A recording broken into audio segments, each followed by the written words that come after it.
بسم اللہ الرحمن الرحیم ان الحمد للہ نحمده ونستعینه ونستغفره ونعوذ باللہ من شرور انفسنا ومن سیئات اعمالنا من يهده الله فلا مضل له ومن يضلل فلا هادي له واشهد ان لا اله الا الله واشهد ان محمدا عبده ورسوله يا ايها الذين امنوا اتقوا الله حق تقاته ولا تموتن إلا وأنتم مسلمون يا أيها الناس اتقوا ربكم الذي خلقكم من نفس واحدة وخلق منها زوجها وبث منهما رجالا كثيرا ونساء واتقوا الله الذي تساءلون به والأرحام إن الله كان عليكم رقيبا يا أيها الذين آمنوا اتقوا الله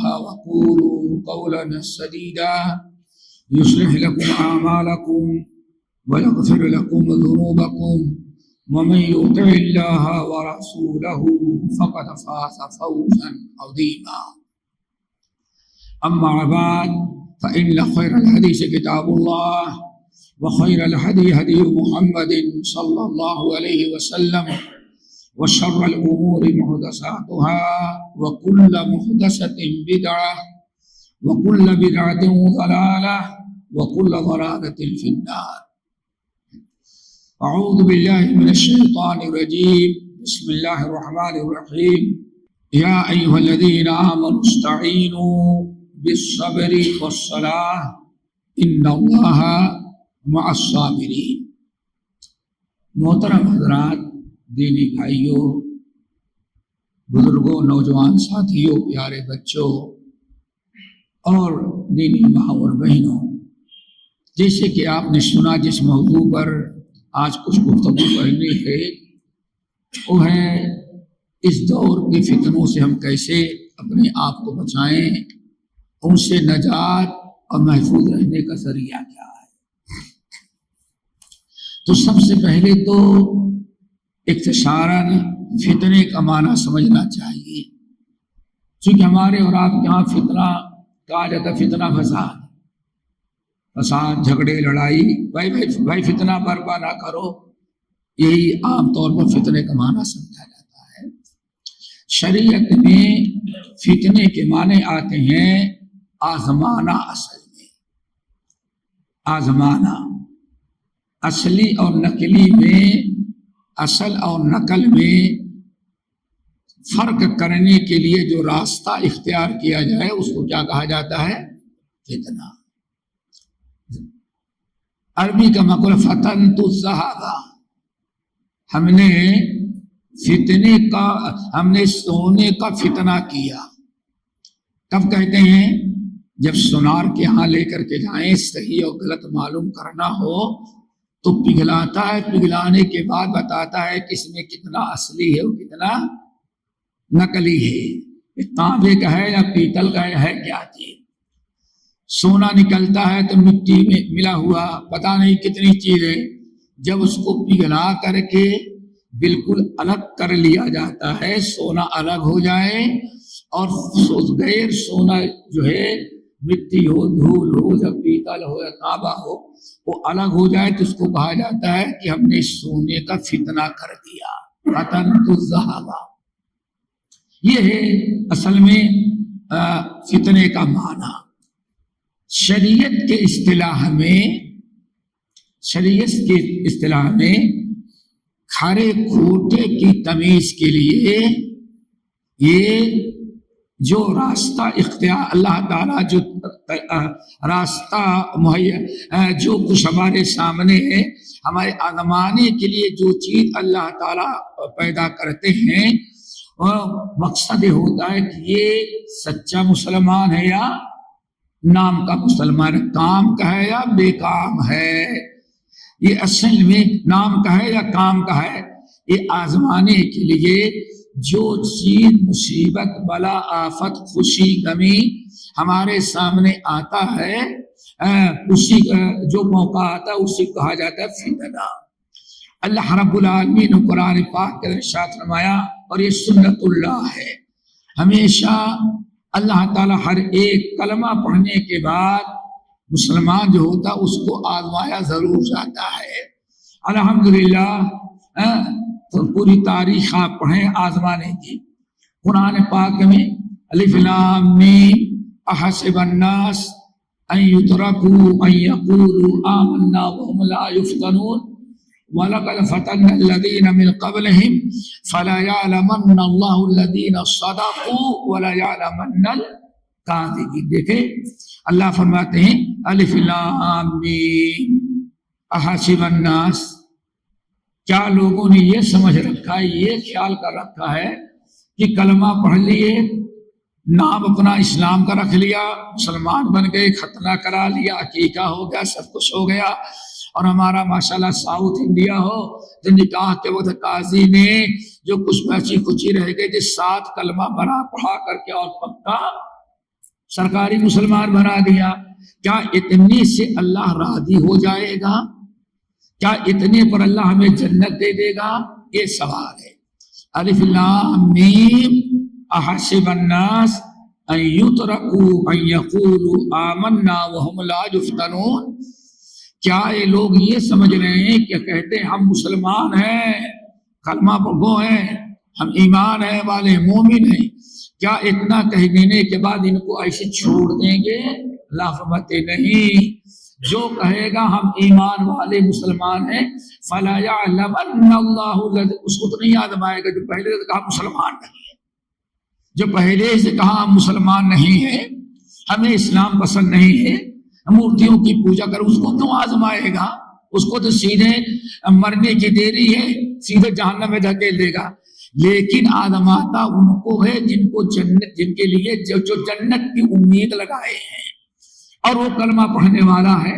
تو اللہ فرماتے ہیں کیا کلمہ پڑھنے کے بعد انہوں نے یہ سمجھا کہ ہم نے آمنا کہہ دیا اور ہم اسے چھوڑ دیں گے، یہ جنت میں پہنچ جائیں، وَهُمْ لَا يُفْتَنُونَ، ان کو آزمائیں گے نہیں۔ میرے بھائیوں، اس میں اگر ہمارے بھائی بیٹھے ہیں اپنے بیٹے کو یہاں سے امریکہ تک اور امریکہ سے لے کر کے آسٹریلیا تک پڑھائیں، کسی کمپنی میں جاتا ہے، اتنے اپنے ڈاکومنٹس کیا کہتے ہیں اور اتنی بڑی سی وی تیار کرتا ہے، لیکن اتنا دے دینے سے نوکری نہیں مل جاتی، بلکہ جتنا زیادہ پڑھا ہوا ہے اتنا ہی بڑا آدمی آ کر کے اس کا امتحان لیتا ہے، ذرا دیکھیں کام کا ہے یا کہ بے کام ہے۔ میرے بھائی، تو آپ کیا سمجھتے ہیں اتنی بڑی جنت اللہ ویسے ہی آپ کو دے دے بغیر آزمائے؟ فرمایا فلا یعلمن اللہ الذین صدقوا ولا یعلمن الکاذبین، اللہ تعالیٰ آزم ضرور، آپ دیکھیں فلا یعلمن ڈبل تاکید ہے، زبردست تاکید، بہت مضبوط جملہ، فلا یعلمن اللہ الذین صدقوا ولا یعلمن الکاذبین، ضرور اللہ تعالیٰ ان کو آزمائے گا، کن کو؟ جس نے کلمہ پڑھا، جو اپنے آپ کو مسلمان کہتا ہے، اللہ اس کو ضرور آزمائیں گے۔ اور آزمانے کا مقصد کیا ہے؟ فلا یعلمن اللہ الذین صدقوا ولا یعلمن الکاذبین، تاکہ اللہ دیکھ لے اس میں سچا اور اصلی مسلمان کون ہے اور نام کا اور نقلی مسلمان گوشت خور کون ہے۔ یہ اللہ تعالیٰ آزماتے ہیں۔ اس آزمائش میں، اس فتنے میں جو کامل اترتا ہے وہ جنت کا مستحق ہوتا ہے۔ اللہ اکبر۔ سورۃ البقرہ کیا سنا ہوگا آپ حضرات نے، یہ کلمہ پڑھ لینے کے بعد کیا ایسے ہم چھوڑ دے؟ حتی یقول الرسول والذین آمنوا متی نصر اللہ الا ان نصر اللہ قریب۔ اللہ نے اتنا زبردست آزمایا کلمے پڑھنے والوں کو، انبیاء کو، شہداء کو، صالحین کو، کلمہ پڑھنے والوں کو، یہاں تک کہ اللہ نے فرمایا انبیاء بھی اللہ تعالیٰ کی اب نصرت و مدد سے مایوس ہونے لگی۔ ارے کتنے دن تک آزمائش آئے گی، اتنی لمبی آزمائش، حتی اذا استیأس الرسل، انبیاء بھی مایوس ہونے لگے۔ پھر اللہ نے کیا فرمایا؟ الا سن لو اب آزمائش میں کامل اتر گئے. الا ان نصر اللہ قریب، ان قریب اللہ کی مدد آئے گی. کیوں؟ آپ فیل ہو جانا نہیں ہوئے، کامیاب اترے، اور کامیابی کے بعد جنت تمہیں ضرور ملے گی. میرے بھائی، اس لیے فتنے کا معنی جب آپ نے سمجھ لیا تو یہ فتنہ کئی طرح کا ہوتا ہے، کئی طرح کا فتنہ ہوتا ہے. فتنہ کبھی سیاسی ہوتا ہے اور کبھی دینی ہوتا ہے، اور فتنہ کبھی خیر کے ذریعے ہوتا ہے، کبھی شر کے. وہ بھی سمجھیں. رب العالمین نے ارشاد فرمایا وَنَبْلُوكُمْ بِالشَّرِّ وَالْخَيْرِ فِتْنَةً، تمہیں اللہ تعالیٰ کبھی خیر کے ذریعے آزمائے گا اور کبھی شر کے ذریعے. یہ بھی ہے، دونوں قسم کی آزمائش ہے. اللہ تعالیٰ آزماتے تو کبھی ہر قسم کی نعمتوں سے مالا مال کر کے، یہ بھی آزمائش ہے، اور کبھی اللہ تعالیٰ نعمتوں سے محروم کر کے تکلیف اور مصیبت کے ذریعے آزماتے، یہ بھی آزمائش ہے. اسی لیے ہمیں یہ بھی یاد رکھنا چاہیے کہ آزمائش جو ہوتی ہے خیر کے ذریعے بھی اور شر کے ذریعے. انا بلوناہم بالحسنات والسیئات، ہم نے ان کو خیر کے ذریعے بھی آزمایا اور شر کے ذریعے. اس کو آپ اس طرح سے سمجھیں. امام احمد بن حنبل رحمت اللہ علیہ کا نام سنا ہوگا. فتنے خلق قرآن میں پہلے ان کو کس قدر آزمایا گیا، جیل میں ڈالا گیا، کوڑے مارے گئے، طرح طرح سے تکلیف دی گئی، لہو لہان کیا گیا، سالوں کی بات، ہر اعتبار سے پریشان، بس جان نہیں نکالی گئی، بس موت اللہ کے ہاتھ میں. بغداد کے چوراہے پر روزانہ دنیا ناشتہ کرتی. احمد بن حنبل رحمت اللہ علیہ کو وہاں بیٹھا کر کے کوڑے مارے جاتے. احمد بن حنبل کا ناشتہ ہوتا تھا، اور ہر جلاد کو صرف 3 کوڑے مارنے کی اجازت تھی. بیٹھایا جاتا، جلاد کوڑا لے کر کے پیچھے ہٹتا اور یہاں سے دوڑ کر کے جاتا مارتا. جن لوگوں نے دیکھا، جن محدثین نے احمد بن حنبل پر کوڑے مارتے ہوئے، کہتے اللہ کی قسم ہمیں سمجھ میں نہیں آتا کہ احمد کے اندر اتنی صبر کی قوت اور طاقت کہاں سے آ گئی. کہتے جو جلاد پیچھے سے دوڑ کر کے جا کے مارتا تھا، کہتے اللہ کی قسم اگر ہاتھی پر اتنا زوردار جلاد کوڑا مارتا تو شاید ہاتھی جو ہے چلا ہوتا. لیکن احمد بن حنبل سب اللہ کے لیے، اللہ کی رضا کے لیے صبر کیا. جتنی مصیبتیں دے سکتے سب دیا.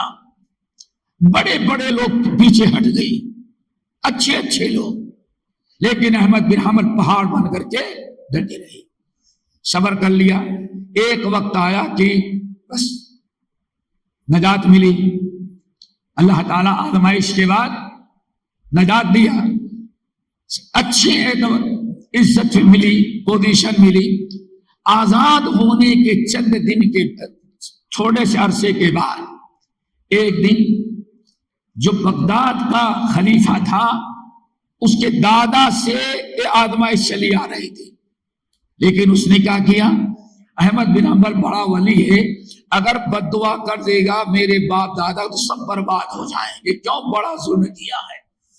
تو اس نے بڑے حکمت عملی سے ایک تھیلے میں سونے کے درہم بھرے، سونے کے درہم، کلو نہیں، باقاعدہ پورا تھیلا جو آتا ہے چاول والا بھرا، اور اپنے آدمی کو لے جاؤ احمد بن حنبل کو پہنچا دو. اور چٹھی لکھ کر کے دے دیا، ہم نے اس لیے بھیجا کہ میرے ماں باپ، میرے آبا اجداد نے آپ پر جو ظلم کیا تھا وہ کفارہ ہو جائے، اور آپ جو ہے وہ اس کو قبول کریں. احمد بن حنبل رحمۃ اللہ علیہ کے بیٹے کہتے ہیں جب اس طرح سے سونے کا تھیلا آیا، پورا بوریا آ گیا، کونی آ گئی پوری، اس وقت احمد بن حنبل اپنے والد کو میں نے روتے ہوئے دیکھا. میں نے ابھی نہیں دیکھا تھا، اتنے دن تک جیل میں ایسی سزاؤں میں تھے، کبھی ہم نے اپنے والد کی آنکھوں میں آنسو نہیں دیکھا. بعض روایات کے مطابق جب کوئی پوچھتا کیا ہے، کہا لن یصیبنا الا ما كتب اللہ لنا، ہمیں اتنی ہی تکلیف دی جائے گی جتنا اللہ نے ہمارے نصیب میں لکھا ہے، صبر کر دے۔ لیکن آج گھر کے اندر اتنے بڑی گونی میں سونے کا سکہ آ رہا ہے، جیسے گھر میں آیا پتا چلا تو احمد کہتے ہیں اپنے والد اس وقت میں نے روتے ہی دیکھا، اس وقت دیکھا روتے ہی۔ اب والدہ دوڑی، ہم لوگ دوڑے، غلام دوڑے کہ تو خوشی کا موقع ہے، ایک ہی دن میں ملینر ٹریلینر ہو گئے، اتنا سونا گھر میں آ گیا، والد صاحب کو رونا کیوں آ رہا ہے؟ آگے بڑے پوچھا تو احمد بن حنبل نے کہا چھوٹی آزمائش ختم ہوئی، اب بڑے امتحان کا وقت آ گیا ہے۔ یہ بڑے امتحان، بڑی آزمائش میں مبتلا ہوئی۔ پہلے ظالم بادشاہ، اس کے آبا ماجدان ہمیں سزا دے کر کے غلط عقیدہ منوانا چاہتے تھے، اور اب جو ہے اس میں فیل ہو گئے، ہم کامیاب ہوئے، تو اب ہمیں مال دے کر کے ہمارے اوپر دباؤ ڈال کر کے اب غلط عقیدہ ہم سے منوانا چاہتے ہیں۔ کہتے ہیں پہلی آزمائش میں تو صبر کیا، اس آزمائش کا صبر بہت مشکل ہوتا ہے۔ تو دوستو، اللہ تعالیٰ کی آزمائش خیر کے ذریعے اور شر کے ذریعے، اور یہ آزمائش جو ہے کبھی جسمانی آتی ہے اور کبھی عقیدے میں بھی آتی ہے۔ مثال کے طور پر ممکن ہے یہاں کوئی شرک کا اڈا نہ ہو، کہ ہے کوئی؟ نہیں ہے نا۔ یہاں اگر کوئی شرک کا اڈا بن گیا تو اس محلے کے مسلمانوں کے لیے کیا خیال ہے؟ یہ بھی امتحان ہے کہ نہیں ہے؟ نہیں سمجھ آتا ہوگا، یہ بھی کیا ہے؟ آپ کا امتحان ہے۔ وَجَعَلْنَا بَعْضَكُمْ لِبَعْضٍ فِتْنَةً اَتَصْبِرُونَ۔ اے کلمہ پڑھنے والو، آئے کہیے نا وَجَعَلْنَا بَعْضَكُمْ لِبَعْضٍ فِتْنَةً، ہم نے تمہیں ایک کو دوسرے کے فتنہ بنایا ہے۔ اتصبرون، صبر سے کام لیتے ہو کہ فتنے میں مبتلا ہو جاتے ہو۔ اللہ اکبر۔ بات نہ سمجھ میں آئی ہو؟ سورہ طٰہٰ، سورہ اعراف، سورہ بقرہ، خاص طور سے سورہ طٰہٰ، جب موسیٰ علیہ السلام کی قوم میں، پوری مسلمان قوم میں ایک بدبخت منافق تھا۔ کون تھا؟ یاد رکھو، منافق تھا، منافق تھا جس کو سامری کہا جاتا ہے۔ دو نبی موجود تھے، ایک موسیٰ علیہ السلام، دوسرے، اور دو نبی موجود ہیں مسلمانوں کی قیادت کے لیے۔ موسیٰ علیہ السلام کو اللہ تعالیٰ نے طور پر بلایا، حضرت ہارون علیہ السلام کو اللہ تعالیٰ کے نبی موسیٰ کلیم اللہ نے اپنا نائب مقرر کیا، کہا جب تک میں نہیں آؤں پوری قوم کی نگرانی کرنا۔ سامری کا واقعہ مشہور ہے، اس نے جو بنی اسرائیل نکلتے وقت مسلمان سونا چاندی لے کر کے آئے تھے، سب کو جمع کیا، اور جمع کرنے کے بعد بچھڑا بنا دیا۔ کیا بنا دیا؟ اور بچھڑا بنایا ایسے انداز سے، ایسی اس نے کارروائی ایسے انداز سے بنایا کہ پیچھے سے ہوا داخل ہو تو آگے بچھڑے کی آواز بن جائے، اور کوئی تعجب کی چیز نہیں۔ کیا کہہ رہا ہے؟ کوئی تعجب سے؟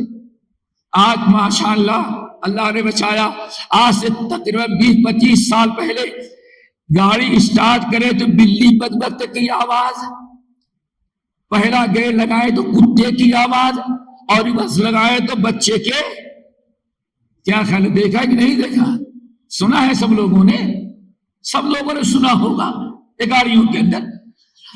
یہ آج کی فرعون اسی طرح سامری نے اس وقت کیا، بچھڑا ہے، سونے چاندی کی مورتی بنایا، لیکن اس کے اندر ایک مٹھی مٹی ڈالا، اور ایسا ہوا کہ یہاں سے پیچھے سے ہوا داخل ہو تو آگے کس کی آواز بن جائے؟ وہ بس آپ سب لوگوں نے اس کو اپنا بچھڑا بابا سمجھ لیا۔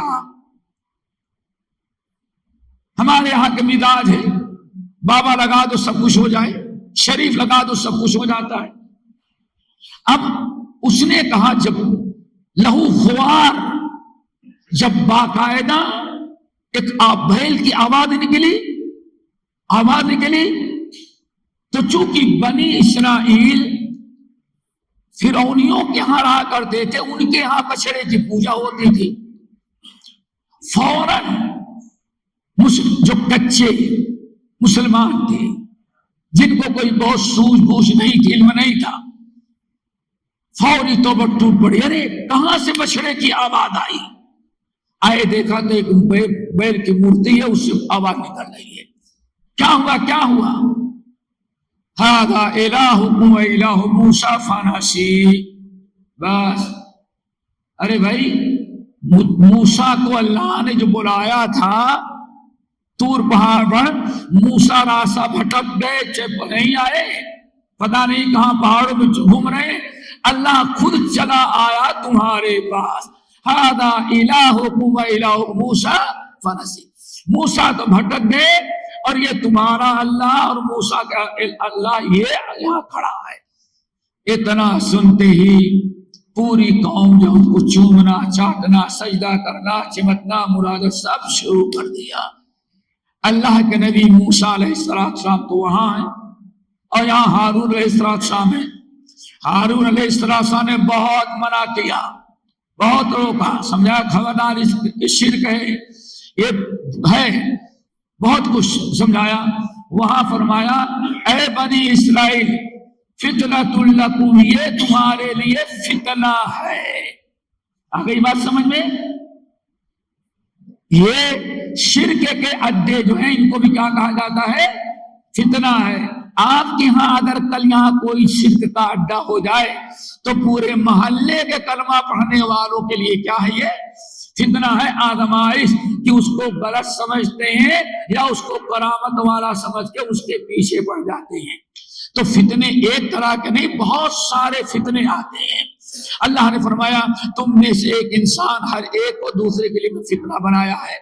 میرے بھائیوں، جب آپ نے سمجھ لیا تو انہی فتنوں میں سے ایک فتنہ وہ فتنے ہیں جو آج بہت سارے فتنے عام ہو گئے ہیں۔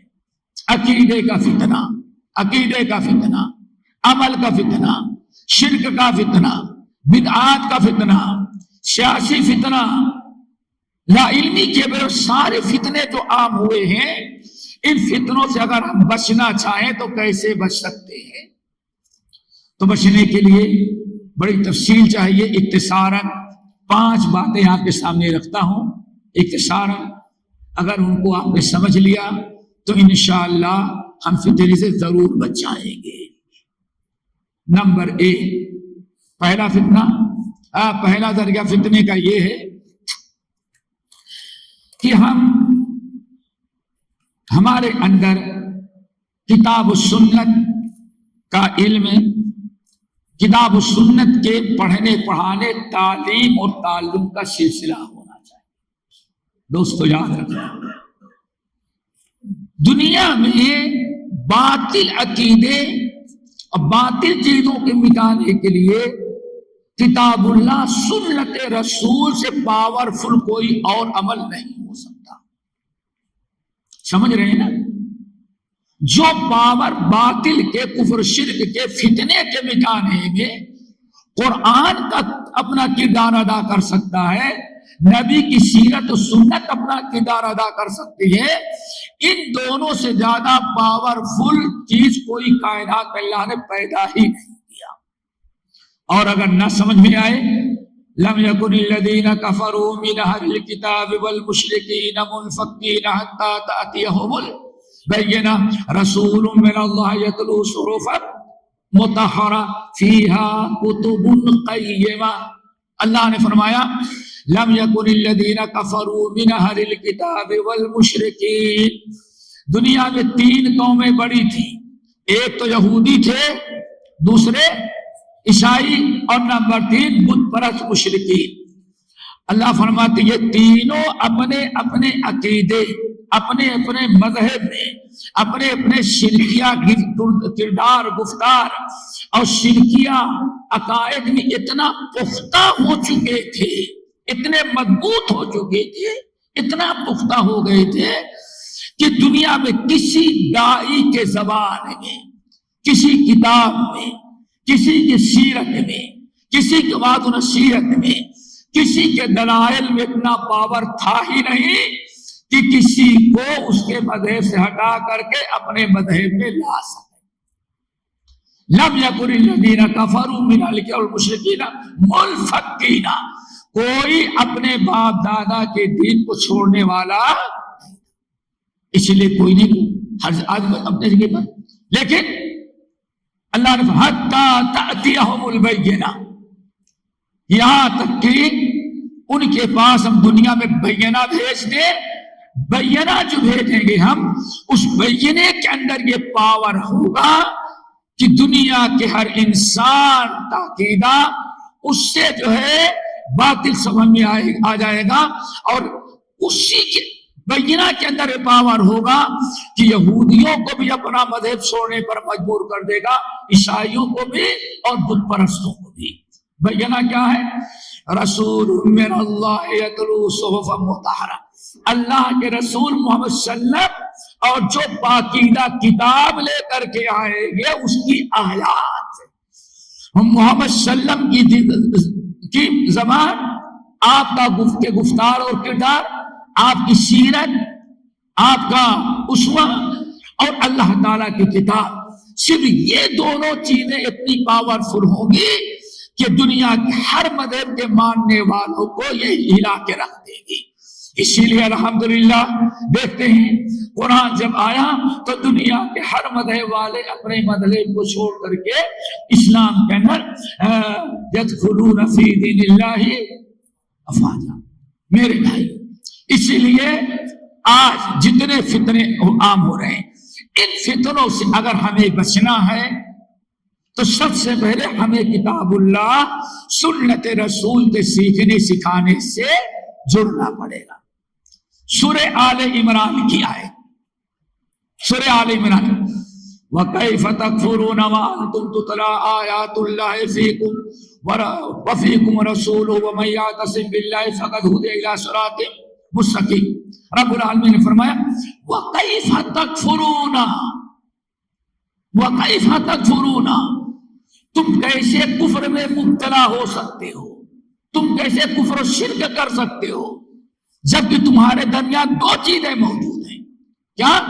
وَأَنْتُمْ تُتْلَىٰ عَلَيْكُمْ آیاتُ، اللہ کی کتاب کی آیات تلاوت کی جائیں، وَفِيكُمْ رَسُولُ، اور تمہارے درمیان مسلم موجود ہے۔ جو قوم جو لوگ نبی صلی اللہ علیہ وسلم کی محفل میں آئیں یا ایسی محفل میں جڑیں جہاں اللہ کی کتاب اور نبی کی سیرت و سنت بیان کی جائے، اللہ فرماتے جن کے کو یہ دونوں چیزیں نصیب ہو جائیں، دنیا کا کوئی فتنہ ان کو اپنے غلط چیزوں سے متاثر نہیں کر سکتا۔ اس لیے دوستو، سب سے پہلی چیز کیا ہے؟ کتاب اللہ، سنت رسول کی تعلیم ہو۔ اسی لیے ایک حدیث بتائیں کتنی خیر و برکت کی چیز، اس سے اندازہ آپ لگائیں۔ نبی علیہ السلام نے صحیح بخاری و مسلم کی روایت برابر سنا ہوگا آپ لوگوں نے، نبی علیہ السلام نے ارشاد فرمایا مجتمع قوم فی بیت من بیوت اللہ، مجتمع قوم فی بیت من بیوت اللہ، جب بھی کوئی جماعت، کوئی گروہ اللہ کے گھر میں یا کسی مدرسے میں، کسی مسجد میں، کسی جگہ پر بیٹھ جائے اور اللہ تعالی یتلون کتاب اللہ ویتدارسون، جب بھی کوئی قوم کسی جگہ بیٹھ کر کے اللہ تعالیٰ کی کتاب کو پڑھے سمجھے اور اس کا درس لے، ویتدارسون، اور اس کا درس لے، کس کا؟ کتاب اللہ کا۔ مجتمع قوم فی بیت من بیوت اللہ یتلون کتاب اللہ ویتدارسون بینہم، جب بھی کوئی جماعت، کوئی گروہ کسی جگہ بیٹھ کر کے اللہ کی کتاب سنیں، اللہ کی کتاب کو سمجھیں، کہیں قرآن درس دیا جا رہا ہو، اس میں جو لوگ شامل ہوتے ہیں اللہ انہیں 4 عالیشان نعمتوں سے نوازتا ہے. اب ذرا بتائیں، اندازہ لگائیں، جو انسان کتاب اللہ سنت رسول کے سننے سنانے سے جڑا ہوگا دوستو کبھی وہ کسی فتنے سے متاثر نہیں ہو سکتا. اب سنیں، نمبر 1، ایسی مجلس میں جو آتے ہیں ان کو 4 عظیم ترین نعمتیں. نمبر 1، نزلت علیہم السکینہ، اللہ ان کے اوپر سکینہ نازل کرتا ہے. نزلت علیہم السکینہ، آسمان سے اللہ تعالیٰ ان کے اوپر کیا نازل کرتے ہیں؟ سکینہ. سکینہ کیا چیز ہے؟ سکینہ کیا چیز ہے؟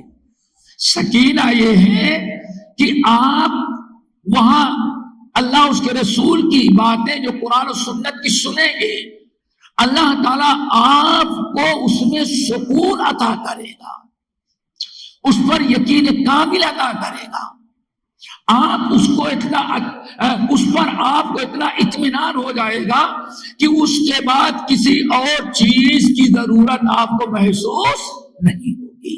دعا کرو اللہ عطا کر دے. نمبر 2، وغشیتہم الرحمہ، اللہ کی رحمتیں چاروں طرف سے ان پر چھا جاتی ہیں. میرے بھائی، جس پر اللہ اتنا کرم کرے گا اسے کسی شیطان کے حوالے کبھی کرے گا اللہ تعالیٰ. نمبر 1، نزلت علیہم السکینہ. نمبر 2، وغشیتہم الرحمہ، چاروں طرف سے اللہ کی رحمت ان پر چھا جاتی ہے. اور رحمت میں سب سے بڑی رحمت ہے اللہ تعالیٰ توحید و سنت پر قائم رکھے. اس سے بڑی رحمت کوئی چیز نہیں. توحید سے بڑی رحمت اور سنت سے بڑی رحمت کوئی چیز نہیں. اللہ اکبر. نمبر 3، وحفتہم الملائکہ، چاروں طرف سے رحمت کے فرشتے ان کو گھیر لیتے ہیں. ہر شخص بیٹھتا ہے تو فرشتوں کے درمیان بیٹھتا ہے. کتنی بڑی نعمت دوستو. حفتہم الملائکہ، رحمت کے فرشتے. فرشتے بھی کون؟ آپ فرشتے نہیں ہوتے، ایک مخصوص فرشتے ہیں، رحمت کے فرشتے چاروں طرف سے مجلس کو گھیر لیتے ہیں. 3 ہو گئے. نمبر 1، نزلت علیہم السکینہ.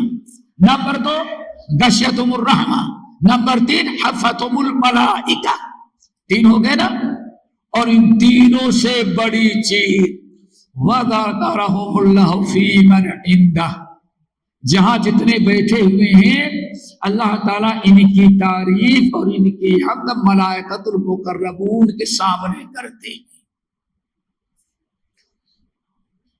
جس مجلس کی یہ برکت ہو میرے بھائی، جو چاروں برکتیں سنیں، کیا اللہ تعالیٰ ایسے انسان کو کسی فتنے مبتلا کرے گا کہ حفاظت کرے گا؟ کتنی ضرورت ہے آج فتنوں سے بچنے کے لیے اس نقطے کی. دوستو فتنے سے بچنا ہے اور بچانا ہے. کیوں؟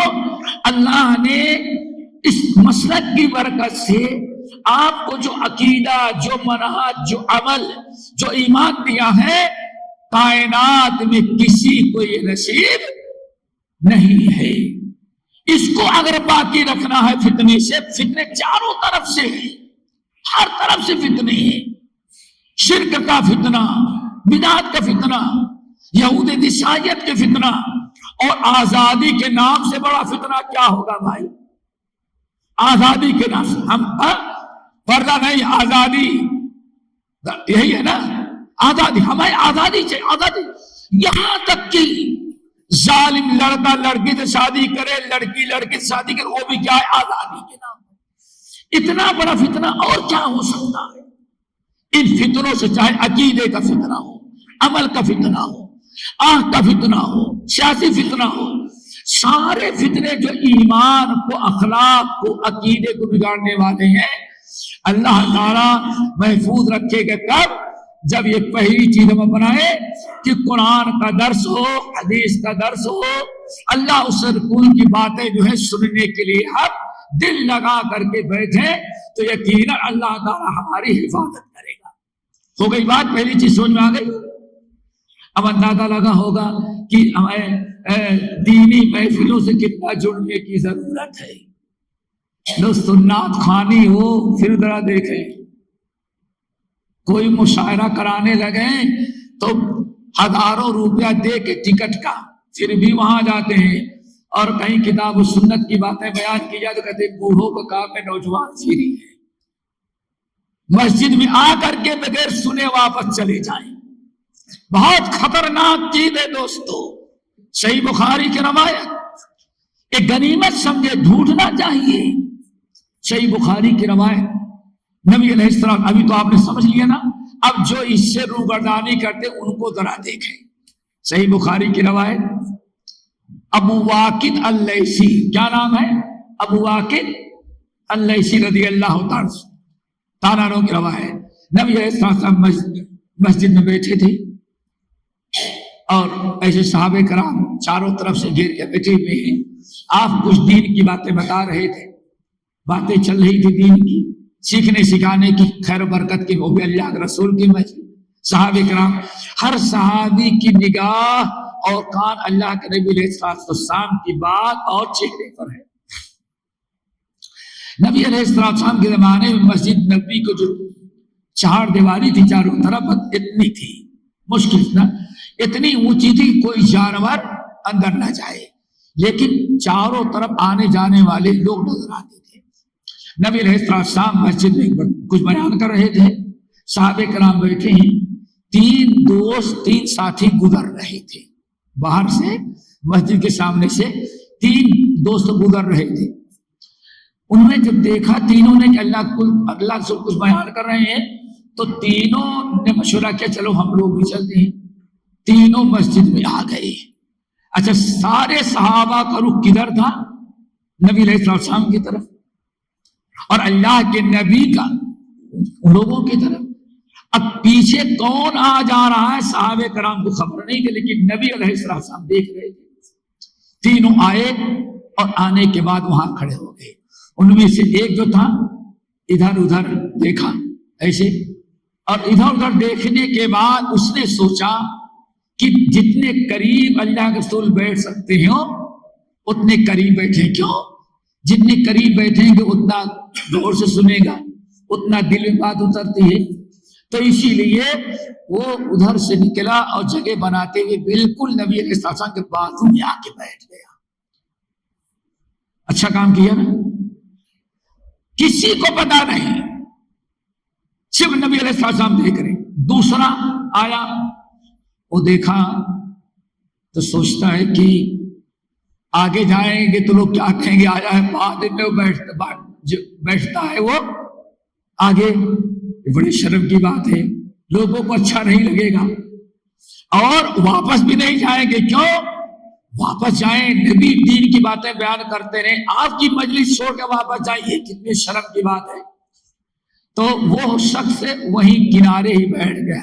ہے سینتہل مجلس، مجلس کے کنارے جہاں تک بیٹھے وہیں بیٹھ گئے وہ، لیکن گئے نہیں، بیٹھ گیا. تیسرا جو تھا وہ کچھ دیر تک کھڑا رہا. پھر بھائی مجھے بہت کام ہے، بہت بزی ہے، وہ پلٹا اور جوتا پہنا وہ چلا گیا. دیکھا آپ نے، تینوں کا تین کردار. نبی علیہ السلام تینوں کو دیکھ رہے تھے. جب بات مکمل کر لیے تو آپ نے فرمایا لوگوں ہم آج تین آدمیوں کا قصہ بیان کرتے ہیں تم کو. اب لوگوں نے سمجھا کوئی پرانے زمانے کا قصہ ہوگا، کوئی داستان اللہ رسول بیان کریں گے. کسی کو یہ پتا نہیں کہ اس مجلس کے واقعہ ہے. سارے لوگ اور متوجہ ہو گئے. نبی علیہ السلام کوئی قصہ، اتنا اچھا قصہ اور کون بیان کر سکتا ہے جتنا نبی علیہ السلام بیان کریں. بہت خوش. آپ نے فرمایا غور سے سنیں، تین آدمیوں قصہ. تین آدمی ایک جگہ گئے. اما احدہم، ایک آدمی فآوا الی اللہ فآواہ، وہ اللہ کے قریب آیا، اللہ نے اس کو اپنے قریب بلا لیا. دیکھا اللہ اکبر. آج فتنے کے شکار کون ہوتے ہیں؟ جن کو ان چیزوں کی پر توجہ نہیں ہے. میرے بھائیوں خود بھی شریک ہوں، بچوں کو بھی شریک کریں، عورتوں کی مسجد ہے تو ان کو بھی لے کر کے آئیں۔ آج گھر میں ٹی وی کا فتنہ، موبائل کا فتنہ، انٹرنیٹ کا فتنہ، کتنے فتنے ہیں، فتنے سے کیسے بچے گا انسان؟ جبکہ ایسی مجلسوں کو چھوڑ دیتا ہے جہاں اللہ تعالیٰ حفاظت کرتا ہے، اللہ تعالیٰ سے ڈرے، فتنوں سے بچے۔ اما احدہم، ایک کو آنا چاہا، اللہ کے قریب آیا تو اللہ نے اس کو اپنے سے لگا لیا۔ دعا کرو یہی نصیب ہو جائے ہم اور آپ کو۔ اللہ جس کو اپنا لیا اس کو کون سا فتنہ گمراہ کر سکتا ہے؟ کون سا فرقہ اس کو گمراہ کر سکتا ہے؟ کون سا انٹرنیٹ اور کون سا موبائل، کون سا فلم ہے جو اس کو گمراہ کر سکتی ہے؟ کیوں؟ جس کو اللہ اپنا بنا لیتے ہیں، اللہ اس کی آنکھ بن جاتے ہیں جو دیکھتی ہے، اللہ اس کا پیر بن جاتا ہے، اس کا ہاتھ بن، سب تو بن گیا اس کا، اللہ اس کی حفاظت کرتا ہے۔ اما احدہم، ایک نے اللہ کے قریب آنا چاہا، اللہ نے اس کو اپنے قریب بنا لیا اپنا۔ اما، لیکن دوسرا جو تھا فاستحیا اللہ منہ، وہ بھی گیا نہیں، بس کیا کیا؟ آگے بڑھنے سے شرم آئی اور واپس جانے سے بھی شرم آیا۔ آگے شرم یہ کہ لوگ پتہ نہیں کیا کہیں گے، پیچھے ارے چھوڑ کر کے چلے جائیں، بڑی بے شرمی کی بات ہے، بیٹھ گیا۔ آگے فرمایا لیکن وہ جو دوسرا تھا وہ واپس جانے سے شرمایا، گیا نہیں، بیٹھ گیا، تو اللہ تعالیٰ نے اس کو بھی مالا مال اپنی رحمتوں برکتوں سے اس کو بھی کر دیا۔ اللہ کی شان اس کے خلاف ہے کہ وہ اللہ تعالیٰ سے شرم کر کے بیٹھ گیا تو اللہ اس کو نواز دے، اللہ اس کو بھی نواز دیا۔ لیکن دوستو تیسرا، اس کو ذرا سنیں، تیسرا جو تھا، اللہ اکبر، تیسرا اما ثالثہ، تیسرا اعراض کر لیا۔ کیا کر لیا؟ اعراض کر لیا۔ کس سے اعراض کیا؟ نبی کے پاس مجلس سے بیٹھنے سے اعراض کیا، کتاب و سنت سیکھنے سے اعراض کر لیا۔ اس نے جب اعراض کر لیا، توجہ نہ کی، لاپرواہی کیا، فَأَعْرَضَ اللَّهُ عَنْهُ، تو اللہ نے بھی اس کو نظر انداز کر دیا، اللہ نے بھی اس سے اعراض کر لیا۔ جس سے اللہ اعراض کر لے، اب اسے کون بچا سکتا ہے فتنوں سے؟ میرے بھائیوں، اس لیے گھر سے باتیں ذرا سخت ہو رہی میرے بھائیوں، لیکن فتنے سے بچنے کا راستہ، چلو نمبر 2 بڑی اہم چیز، دوسری چیز یہ ہے میرے بھائیوں کہ ہمیشہ کوشش کریں علماء کے قریب رہنے کا۔ کس کے قریب؟ علماء ربانی، علماء حق، کتاب و سنت کے ماہرین، علماء حق، علماء ربانی سے تعلق جوڑ کر کے رہے۔ آج علماء سے تعلق بالکل توڑا گیا ہے، بلکہ یہ بھائی ہمارے بیٹھے نا، یہ آئیں گے اپنے بیٹے کو، شیخ صاحب دعا کریں ہم اس کو دائی بنائیں۔ یہ کبھی نہیں کہتا کہ ہاں دعا کریں میرا بچہ عالم دائی بن جائے۔ ارے بیوقوف، جب عالم ہی نہیں بنے تو دائی کیا بنے گا؟ وہ پہلے تو عالم بناؤ، پھر آٹومیٹک دائی بن جائے گا۔ واللہ یہی کہتے ہیں شاید دعا کریں کہ میرا بیٹا اس کو ہم دائی بن جائے۔ اللہ اکبر، دائی بننا کون بنے گا؟ جس کے بعد کتاب سنت کا علم ہو، تورات کا عالم، انجیل کا عالم، گیتا کا عالم، یہ کبھی دائی نہیں بن سکتا۔ ہم تو ڈوبے سب، تجھے بھی لے ڈوبیں گے۔ عالم بننے کی کوشش کرو، عالم اگر بنائیں گے تو عالم بنے گا تو آٹومیٹک اللہ اس کو دائی بنا دے گا۔ اس لیے بہت ہی ضروری ہے علماء ربانی سے جڑنا۔ اور آج بہت بڑا طبقہ ہے جو علماء سے دور ہٹ رہا ہے۔ کیوں؟ جب علماء سے دور ہٹیں گے تو میرے بھائی ہمیں، یعنی ہمارے یہاں کہا جائے نیم حکیم، کیا اور نیم بولنا، نہیں بولنا، خطرہ ایمان، ہم نہ ڈوبے سبب تجھے بھی لے ڈوبیں گے۔ لیکن آپ جانتے ہیں ہمارے بھائی کے کان میں درد ہو تھوڑا سا تو سب سے پہلے سوچے پربھنی میں سب سے اچھا کان کا ماہر ڈاکٹر کا، کیا خیال ہے؟ سب کیا نہیں چلے جو ڈاکٹر کھول کر کے بیٹھا ہوا ہے، اسپیشلسٹ کے ہم لے جاتے ہیں. ارے یہ فتنہ ہے، یہ دین ہے، اس کے جو اسپیشلسٹ ہیں ان سے پوچھو کیا ہے اس کا حل. میرے بھائی ضرورت ہے اس کی، علماء کی. جب علماء سے آپ جڑے رہیں گے، علماء سے پوچھتے رہیں گے، علماء سے دوستی ہوگی، علماء کے بعد اٹھتے بیٹھتے رہیں گے، تو نمبر 1 اللہ نے کیا حکم دیا ہے؟ خود سے فیصلہ نہ کرو، اس سے فیصلہ نہ کر لو. فیصلہ کس سے کرو؟ فَاسْأَلُوا أَهْلَ الذِّكْرِ إِن كُنتُمْ لَا تَعْلَمُونَ. اگر تمہیں کوئی مسئلہ کا علم نہیں ہے تو فوراً علم والوں سے جا کے پوچھو. اگر کوئی انسان مسئلہ آیا سامنے، کوتاہی کیا، علماء سے نہیں پوچھتا، تو گویا کہ اس نے اللہ تعالیٰ کا حکم اس نے ٹھکرا دیا. یہ فرائض میں سے ہے.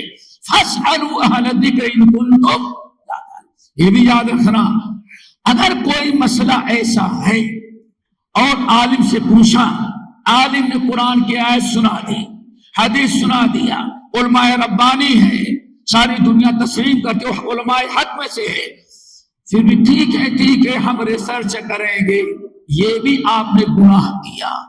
کیوں؟ یا ایھا الذین آمنوا اطیعوا اللہ واطیعوا الرسول واولی الامر منکم. 3 اطاعتوں کا حکم، اللہ کے اطاعت، رسول کے اطاعت اور امر والوں کے اطاعت. گویا کہ اگر آپ کے پاس علم نہیں ہے، آپ نے علماء حق سے پوچھا، کتاب و سنت سے مسئلہ حل کر دیا، پھر بھی آپ اس کو تسلیم نہیں کرتے، تو گویا کہ اب آپ اللہ کی نافرمانی کر رہے ہیں.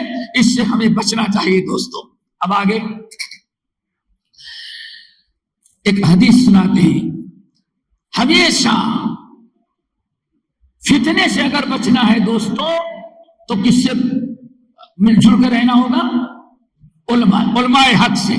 اب ذرا سنیں، سنن کی روایت، ابو داؤد، ترمذی، مسند احمد بن حنبل کی روایت. ایک تابعی ہیں، ان کا نام ہے عبداللہ بن فیروز الدیلمی. کیا نام ہے؟ صحابی تابعی عبداللہ بن فیروز الدیلمی. جب امت میں دوسرا فتنہ پیدا، پہلا فتنہ کس کا تھا؟ خوارج کا. کون تھا؟ دوسرا فتنہ تقدیر کے انکار کا. تقدیر کے انکار کا. تقدیر پر ایمان رکھنا، رک رہے نا؟ آمنت باللہ و ملائکتہ و کتبہ و رسلہ والقدر خیرہ و شرہ. تقدیر کا انکار اسلام سے خارج، اتنا تو ہم لوگ جانتے ہیں. تقدیر کا فتنہ جب پیدا ہوا کہ تقدیر کو لوگ انکار کر رہے ہیں، شکوک شبہات پیدا کر رہے ہیں، تو عبداللہ بن فیروز الدیلمی رحمت اللہ علیہ، جو سینکڑوں صحابہ کے شاگرد تھے، کہتے میرا بھی ایمان ذرا، اللہ اکبر، ہمارا بھی ایمان ڈگمگا گیا، ہمیں بھی تقدیر میں شکوک و شبہات پیدا ہو گئی.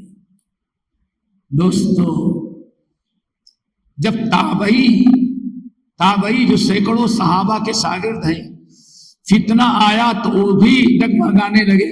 تو اس دور میں اتنے فتنے ہیں، کون بچ کہتا ہے نہیں ہمیں کسی کے پاس جانے کی ضرورت، میں خود ریسرچ کر لیتا ہوں. میرے بھائیو ذرا سوچو، صحابہ کے شاگرد عبداللہ بن فیروز الدیلمی کہتے ہیں میرے اندر میں کچھ شک پیدا، ڈاؤٹ ہونے لگا. جب کوئی چیز بار بار کہی جائے تو کچھ نہ کچھ متاثر ہونے ہی لگتا ہے. تو کیا کیا؟ ہم سب کے لیے عبرت کا واقعہ. بات کیا چل رہی ہے؟ فتنے سے بچنا ہے تو علماء سے تعلق. شکوک و شبہات ہوئے، علماء حق سے کی طرف رجوع کرو، بیٹھو ان سے پوچھو، انشاءاللہ شکوک و شبہات دور ہو جائیں گے. عبداللہ بن فیروز الدیلمی کہتے ہیں جیسے دل میں شک پیدا ہوا، سب سے پہلے میں سید القراء حضرت ابی بن کعب رضی اللہ تعالیٰ عنہ کے پاس گیا. اور ابی بن کعب کے بارے میں جانتے ہیں کہ اللہ رسول نے کتنی فضیلت اور یہی ان صحابہ میں سے ہیں جن کے نام لے کر کے اللہ نے عرش پر نام لیا اور کہا ہمارے نبی ان کو یہ سورت سنائیں۔ کیسے؟ ایک دن نبی علیہ السلام مسجد میں داخل ہوئے، مسجد نبوی میں ابی بن کعب سید القراء کنارے بیٹھ کے قرآن پڑھ رہے تھے، اور دوسرے طرف لوگ بہت سارے اصحاب صفہ تھے۔ نبی علیہ السلام نے ابی بن کعب کو بلایا، ادھر آؤ۔ لبیک یا رسول اللہ کہتے ہوئے پہنچ گئے۔ اللہ رسول پوچھے، اللہ رسول فرمایا ابی، اللہ نے قرآن پاک کی ایک سورت نازل کی ہے اور ہم کو حکم دیا کہ سب سے پہلے میں تم کو پڑھ کر کے سناؤں۔ اللہ اکبر، دیکھا، سب سے پہلے تم کو سناؤں۔ ابی نے کہا یا رسول اللہ، تو اللہ تعالیٰ نے کہا ہوگا کسی کو بھی سنا دے، میں آگے بڑھ گیا، آپ نے ہم کو بلا لیا۔ یہ تو نہیں کہا ہوگا کہ ہاں ابی بن کعب کو سنائے، ابی بن کعب کو سنائے۔ آپ نے جو ہم آگے سامنے مل گئے، آپ نے بلا لیا ہم کو۔ اللہ سے نہیں، اللہ نے تمہارا نام لیا ہے، تمہارا نام لیا ہے کہ ابی کو سناؤ۔ پھر کہتے ہیں، میں نے کہا یا رسول اللہ بہت سارے لوگ ابی نام کے ہیں، بہت سارے لوگ، یہ تو نہیں کہا کہ کعب کے بیٹے ابی کو سناؤ۔ اللہ رسول فرمایا اللہ کے بندے، اللہ نے تمہارا نام لیا ہے کہ ابی ابن کعب تم کو سناؤ۔ یا رسول اللہ اور بہت سارے ابی ہوں گے جس کا نام کعب ہوگا، میں سامنے پڑھ کے ہم کو آپ بلا رہے ہیں۔ آج فرمایا اللہ کے بندے، تیرے دادا لکڑ دادا تک کا نام لے کے بتایا کہ ہاں اس ابی بن کعب کو سناؤ۔ اللہ اکبر، یا رسول اللہ اعوذ کر ہونا، ارے یہ مٹھی کا پتلا ابی آپ کا امتی، مسجد میں سونے والا، زندگی گزارنے والا، اس کا اتنا اونچا مقام کہ اللہ عرش پر پورے نسب کے ساتھ ہم کو یاد کرتا ہے۔ اللہ سن فرمائے ہاں تمہارا ایسے ہی مقام ہے اللہ تعالیٰ کے نزدیک۔ اتنا سننے حدیث بات ہوئی، پھر اللہ کے رسول نے فرمایا ابی کا سنائیں، تو آپ نے پڑھایا لم یکن الذین کفروا من اہل الکتاب والمشرکین منفکین حتی تأتیہم البینہ رسول من اللہ یتلو صحفا مطہرہ، پوری سورت سنائی۔ اور سنی مزے کی بات، جب حدیث بیان کیا ابی بن کعب نے تو سامنے والوں نے کہا اچھا اب تو آپ بہت خوش ہو گئے ہوگے۔ اس وقت لوگوں نے کہا جب اللہ کے رسول نے تمہیں سنا تھا تب بہت خوش ہوئے ہوگے۔ کہا کیوں نہ خوش ہوئے، اتنی بڑی خوش نصیبی اور کیا ہو سکتی ہے۔ قرآن کی برکت سے اللہ میرا تذکرہ کہاں کرے، عرش پر۔ اللہ اکبر۔ تو کہتے ہیں عبداللہ ابن فیروز الدلمی کہتے ہیں سب سے پہلے میں گیا ابی بن کعب کے پاس، میں نے کہا حضرت آپ اللہ کے رسول کے محبوب صحابی ہیں، بڑے فضیلت والے ہیں، تقدیر کے مسئلے میں مجھے کچھ ڈاؤٹ ہو رہا ہے۔ کہتے ہیں مجھے سمجھایا، اور سمجھانے کے بعد کہا دیکھو سبحان اللہ، اگر اللہ تعالیٰ پورے کائنات کو عذاب دے تو اللہ تعالیٰ ناانصافی نہیں کرے گا۔ کیوں؟ کہ جتنے ہیں سب اللہ ہی کی ملکیت ہے، مالک جو چاہے اپنی ملکیت میں تصرف کرے۔ کیا خیال ہے؟ علم کہتے ہیں اس کو، سمجھایا۔ اور اگر اللہ سارے لوگوں کو معاف کر دے تب بھی اللہ تعالیٰ کا احسان ہوگا، اللہ جو چاہے اپنے بندوں کے ساتھ کرے۔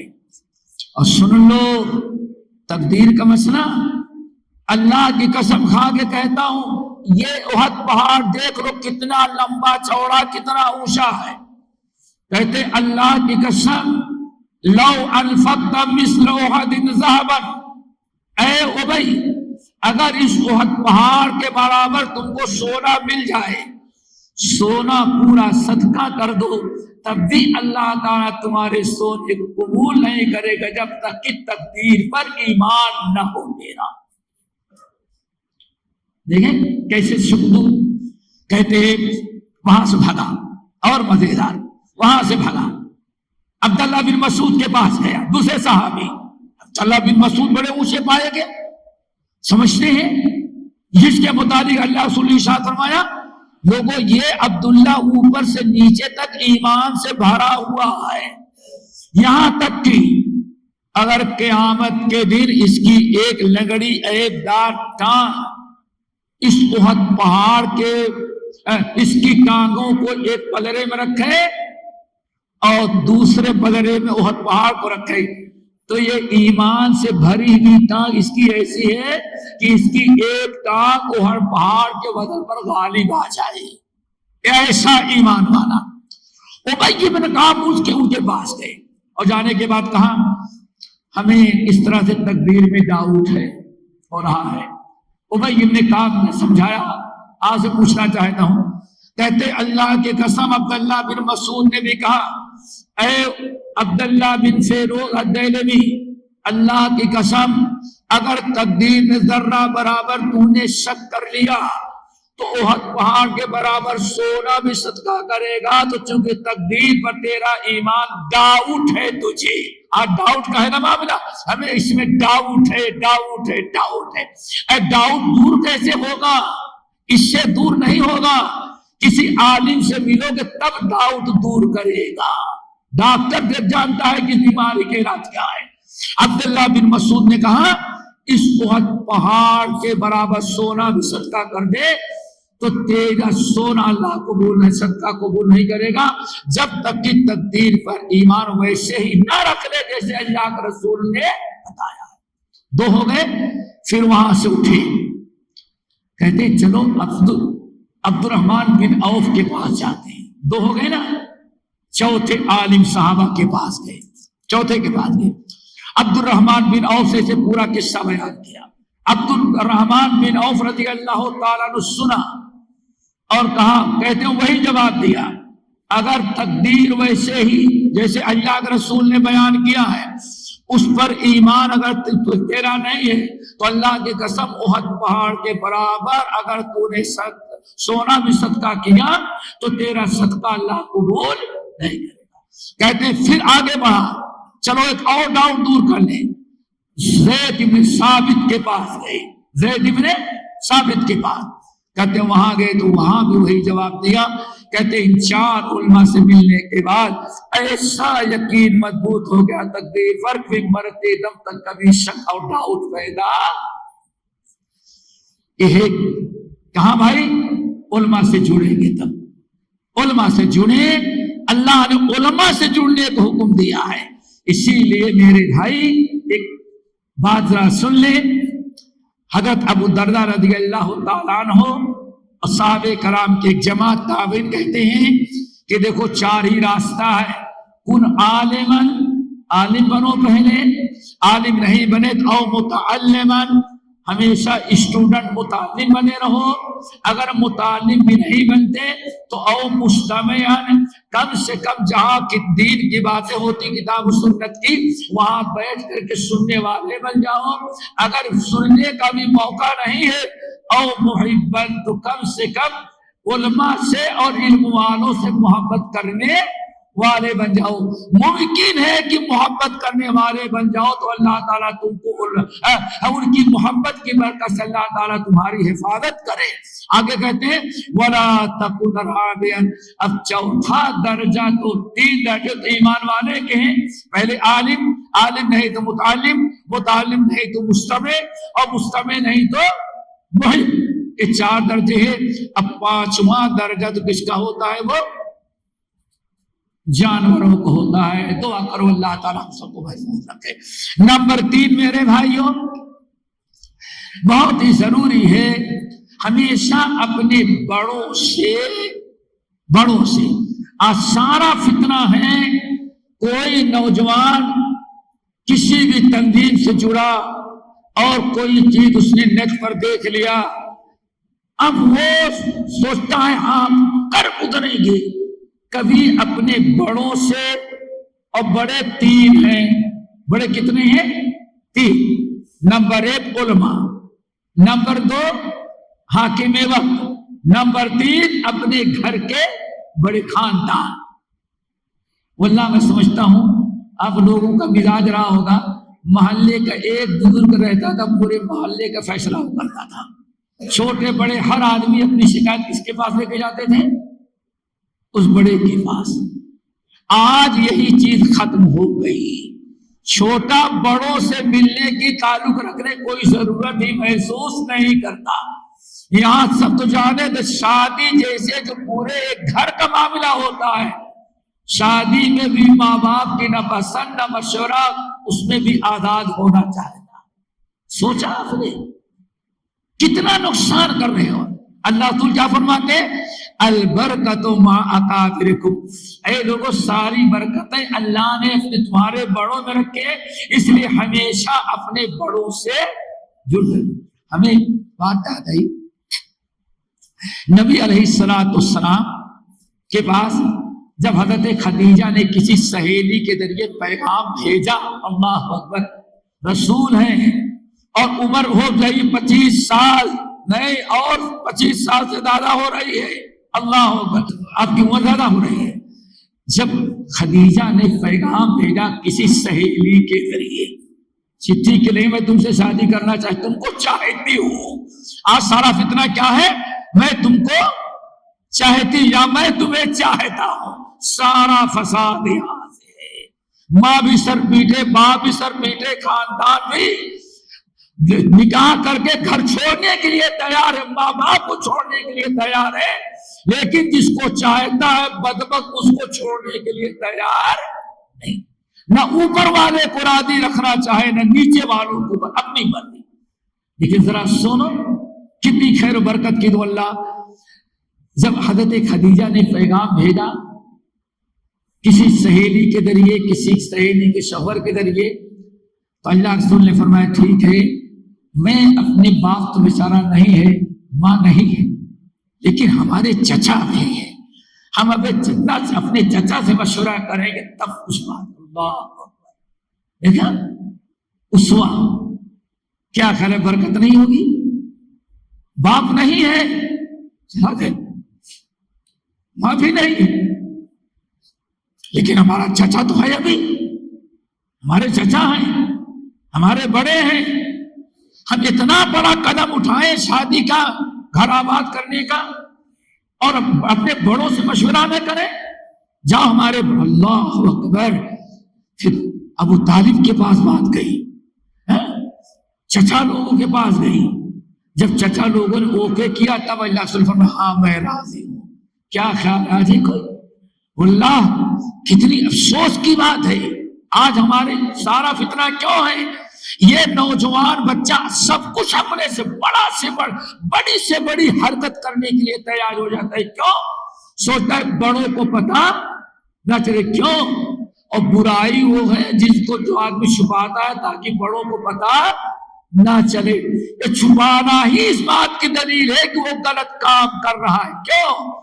جب اللہ سے پوچھا گیا یا رسول اللہ برائی کیا ہے، تو آپ نے فرمایا برائی وہ ہے جس کو لوگوں سے چھپاؤ کہ لوگوں کو پتا نہ چلے۔ سمجھ گئے نا؟ میں کہتا ہوں اللہ حیرت، صلح جب آپ نبی علیہ السلام ہجرت کر رہے تھے نا، کتنا آپ پر ظلم کیا گیا تھا، ہجرت کا موقع آیا، واقعی جب ہجرت کے لیے تیاری ہوئی، بیعت لینے کی باری آئی، میں کہتا ہوں آج ہمارے نوجوان واللہ انہی سنتوں کو اپنا لے تو سارا فتنہ، سارے فساد سے ہم محفوظ رہیں اور معاشرہ ہمارا کچھ اور بن جائے۔ اللہ کے رسول پیغمبر ہیں اور 13 سال ہو گئے نبوت کے، وہ بھی کہ ایک دن کا نبی نہیں، 13 سال گزر گئے، 40 سال میں نبوت ملی، عمر کتنی ہو گئی ہے؟ 53 53 سال کی عمر ہے۔ جب ہجرت کی باری آئی، بیعت کرنے لگے انصار مدینہ، تو اللہ رسول فرمائے نہیں، اللہ اکبر، دعا کرو یہی ہمارے دلوں میں، نوجوانوں میں آج اپنے بڑوں کی یہ فکر پیدا ہو جائے۔ کیا کہا؟ رسول ہے، وہی نازل ہوتی ہے، 13 سال سے وہی نازل ہوئی، لیکن جب مدینہ چھوڑ کر کے مکہ چھوڑ کے مدینہ جانے کی باری آئی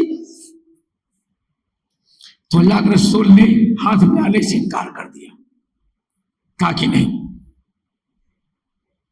رات کا وقت ہو، اتنی بڑی چیز ہاتھ ملانے کی باری آئی، ساڑھے 13 سال تک نبی پورے حاجیوں کے پاس قافلوں جا کے اپیل کرتے، کوئی مجھے اپنے یہاں لے کے چلے، چونکہ مکے والے ہمیں دعوت کا کام نہیں کرنے دے رہے۔ آج جب انصار مدینہ تیار ہو گئے کہ ہم لے چلیں گے، آئے ہاتھ ملائے تو اللہ رسول نے انکار کر دیا، نہیں میں بھی ہاتھ نہیں ملاؤں گا۔ لوگوں نے کہا کیا ہوا؟ کہا ہمارے بڑے موجود ہے چچا عباس، میں اپنے چچا کو لے کے آتا ہوں۔ اللہ اکبر۔ اور آج ہم جلوس نکالیں اور بیکار قسم کی تنظیمیں نوجوانوں نے ورگلایا، ہم سب کو چھوڑ کے چلے جائیں اور کل جیل میں چلے جائیں، آپ ہنگامہ ہو تو کیا کہیں؟ ہاں ہماری جماعت ہمارے لوگ کچھ کرتے نہیں۔ ذرا سوچو کیا کر رہے، بڑوں سے مشورہ کیا تم نے؟ نبی علیہ السلام نبی ہے، پیغمبر ہے، 13 سال کی نبوت گزر چکی ہے، اور ہجرت کے لیے تیار ہوئے تو جب بیعت کی باری تو کیا فرمایا آپ نے؟ نہیں، انتظار کرو، میں اپنے چچا عباس کو ڈھونڈ کے لاتا ہوں، میں اپنے بڑے کو سامنے رکھتا ہوں۔ اللہ اکبر۔ دعا کرو آج ہمیں بھی یہی بڑوں کی قدر کرنے کی توفیق نصیب فرمائے۔ لیکن ہم تو بڑوں کو بیوقوف سمجھتے ہیں، نادان سمجھتے ہیں، کچھ کرتے نہیں، دین کے لیے کچھ نہیں کرتے، اسلام کے لیے کچھ نہیں کرتے، مسلمانوں کے لیے کچھ نہیں کرتے۔ ارے ابھی تمہارے تو عقل کے دانت نہیں جمے ہیں، وہ بوڑھے ہو چکے ہیں، ان کو جو تجربہ ہے تم کو تجربہ نہیں ہے۔ البرکتوں ما اکابرکم۔ نبی علیہ السلام اٹھے، رات کی تاریکی میں گئے، چچا عباس کو بلا کر کے لائے، چچا عباس بن عبد المطلب کو۔ انصار مدینہ بیٹھے انتظار کر رہے بیعت کرنے کی، آج فائنل بات ہونے والی ہے۔ جب نبی علیہ السلام رات کو گئے ڈھونڈ کر کے اپنے چچا کو لائے، چچا عباس آئے، ایک طرف چچا بیٹھے، دوسری طرف پورے مدینے کے لوگ بیٹھے، اور بیٹھنے کے بعد کہنے لگے چچا یہ لوگ ہمیں اپنے یہاں لے جانا چاہتے ہیں، آپ بتائیں کیا مشورہ ہے؟ بیعت کر رہے ہیں، کیا کریں؟ ان کے ساتھ میں چلا جاؤں؟ اللہ اکبر۔ چچا کو بھی تو ایسا، چچا کھڑے ہوئے اکیلے رات کی تاریکی میں خیمے کے اندر مینا کے میدان میں، اور اپنے تمام انصاریوں سے خطاب کیا، کہا انصاریوں، مدینے والوں، بھتیجے کو لے جا رہے ہو لے جاؤ، لیکن شرط یہ کہ آج تک پورے قریش مکہ اور پورے مدینے پورے عرب کے لوگ ایک طرف تھے، لیکن میں نے اپنے بھتیجے کو کبھی ان کے حوالے نہیں کیا تھا۔ میرا بھتیجا ہے، 13 سال سے اس کی ہم حفاظت کر رہے ہیں۔ ابھی چچا مسلمان نہیں ہوئے تھے، چچا ایمان نہیں لائے تھے، چچا بھی کفر پر تھے، لیکن بڑے تھے، اس کے باوجود اللہ کے نبی علیہ السلام بڑوں سے اپنے معاملے میں اجازت مشورہ کرنا چاہا۔ چچا کھڑے ہوئے، اے اہل مدینہ، 13 سال سے ہم لوگ اپنے بھتیجے کی حفاظت کر رہے ہیں، اس کے قتل کا اعلان کیا گیا ہے، اس کے ساتھ ظلم کا اعلان ہو چکا ہے، انعام مقرر کیے گئے ہیں، لیکن آج تک ہم نے اپنے بھتیجے کی حفاظت کی۔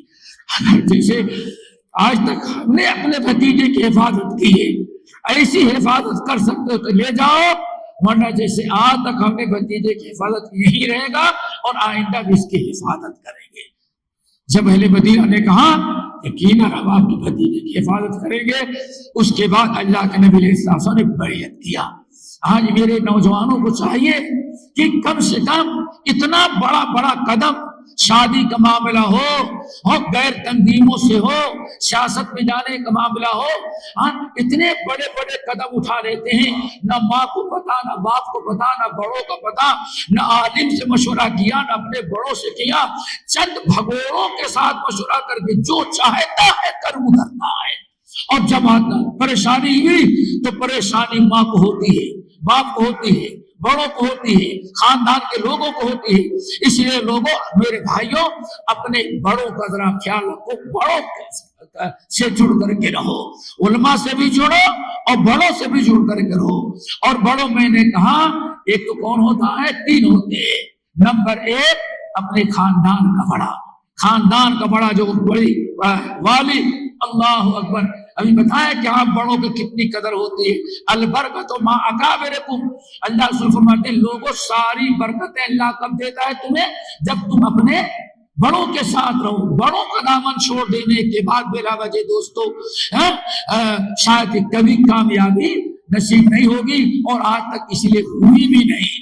اور دوسرے علماء، خاندان کا بڑا، قوم کا بڑا ہوتے ہیں ایسے، باپ ہے، ماں ہے، چچا ہے، دادا ہوگا، عالم بڑے یہ ہیں، اور ایک تو جو ہمارا حاکم ہوتا ہے، ہمارا مسلم حاکم، وہ تو بڑا، وہ بھی بڑا ہے۔ تو اللہ کے رسول نے فرمایا البرکۃ مع اکابرکم، مثال کے طور پر۔ تو بتاتا ہوں دوستو، ذرا سوچو کتنی عجیب سی بات ہے کہ ہمیں جو کچھ کرنا ہے، اب دیکھیں کیسے فساد ختم ہوتا ہے۔ قرآن پاک سورۃ النساء کی آیت، قرآن دیکھیں، اس لیے ابھی حیدرآباد میں بھی تھا، واللہ میں نے کہا آج سب لوگ کہتے ہیں کہ مسلمانوں پر یہ ظلم ہو رہا ہے، ہمیں کیا کرنا ہے؟ ٹھیک ہے نا؟ ایک چیز یاد رکھیے گا دوستو، شاید کہ سب کو اچھی نہ لگے، لیکن ایک چیز یاد رکھیے گا، مسلمانوں کے ساتھ کیا ہو رہا ہے، ہمیں کیا کرنا چاہیے؟ میں کہتا ہوں اس کے بجائے اگر یہ سوال کرتے مسلمانوں کے ساتھ یہ کیوں ہو رہا ہے تو شاید مسئلہ حل ہو جاتا۔ کیا خیال ہے بھائی؟ ہو رہا ہے، ہم صرف وہ دیکھتے ہیں، لیکن ہمیں علاج کرنا ہے تو کیوں ہو رہا ہے وہ سوچنا پڑے گا۔ تو کیا ہو رہا ہے، کیا کا سوال کرنے کے پہلے ہمیں کیا کرنا ہے؟ کیوں ہو رہا ہے اس کو سوچو، اس کا جواب ڈھونڈو، کتاب اللہ سے، سنت رسول سے، اپنے بڑوں سے، تجربے کاروں سے، تب مسئلہ حل ہوگا۔ کیوں ہو رہا ہے؟ میرے بھائیوں، اللہ اکبر، کتنی عجیب سی بات۔ اللہ نے ارشاد فرمایا، بلکہ تھوڑا سا ٹائم تو لگے گا، نبی علیہ السلام کے ازواج مطہرات، دیکھو کیسے پروپگنڈا ہوتا ہے، کیسے فتنہ پھیل جاتا ہے۔ نبی علیہ السلام کی ازواج مطہرات تمام بیویوں نے ایک دن مل کر کے مشورہ کیا، جب سے شادی ہوئی، ہجرت کر کے مدینہ آئے ہم لوگ، یا بہت ساری بیویاں تو مدنی زندگی میں آپ نے کیا ہے نا شادی، تو اللہ رسول جتنا دیتے تھے اتنا ہی دیتے ہیں۔ اب تو بیت المال قائم ہو گیا، فتوحات ہو گئی، بہت زیادہ مال آ گیا ہے، اب ہم لوگوں کا جو راشن ہے، وہ جو خرچہ ملتا ہے اس میں اضافہ ہونا چاہیے۔ تمام ازواج مطہرات نے ایک اتفاق کیا اور نبی علیہ السلام سے مطالبہ کیا کہ جتنا پہلے دیتے تھے اب اس میں اضافہ کریں، اب تو کوئی کمی نہیں ہے، زیادہ دیں ہم لوگوں کو۔ اللہ رسول نے ارشاد فرمایا، دیکھو جتنا ہم دے رہے اتنا ہی دے سکتے ہیں، اس سے زیادہ ہمارے اندر دینے کی طاقت نہیں ہے۔ مال جو ملا ہے وہ بیت المال کا ہے، اور مجاہدین تک سے بہت ضرورت مند ہے، ان کا حق۔ اللہ اکبر۔ اس میں ذرا ازواج مطہرات نے ضد کیا، نبی علیہ السلام غصے میں آئے اور کہا ٹھیک ہے، غصے میں قسم کھائی اور اوپر جا کر کے بیٹھ گئے، اوپر جا کر کے بیٹھ گئے۔ دل کو کہا جاتا ہے بالکل قطع تعلق، کسی کے گھر نہ آنا ہے نہ جانا، بیٹھ گئے اوپر۔ ایک دن گزرا، 2 دن گزرا، 3 دن، ابھی گزر رہے تھے، کسی نے یہ آواز اٹھائی، چھوڑ دیا کہ اللہ کے رسول نے اپنی تمام بیویوں کو طلاق دے دیا۔ بس پتہ نہیں، یہاں بعض ہندوستان کے بعض علاقوں میں مشہور ہے، بڑے صغیر میں، کہ ایک صاحب چند آدمی اکٹھا ہو گئے, حضرت تمہارا ایک کار کوا لے کے چلا گیا. سمجھ گئے نا, 6-7 آدمی تھے اور کوئی بیوقوف تھا, اس سے کہا ارے تمہارے پان کہاں گیا؟ ایک کان تو کوا لے گیا, اب کوا اڑا جا رہا ہے. وہ ایک بیوقوف نہیں دیکھتا کون سے کار لے گیا ہے. لوگوں نے کہا ارے کوا لے گیا تمہارا کان, وہ کوے کے پیچھے دوڑ رہا ہے. آگے گیا, کوئی عقل کیا بات ہے, ہمارا کان کوا لے کے چلا گیا. ارے بیوقوف, دونوں کان تھے, بس 3 کان تھے کیا؟ قریب 2 تھے, کہا دونوں تو ہے.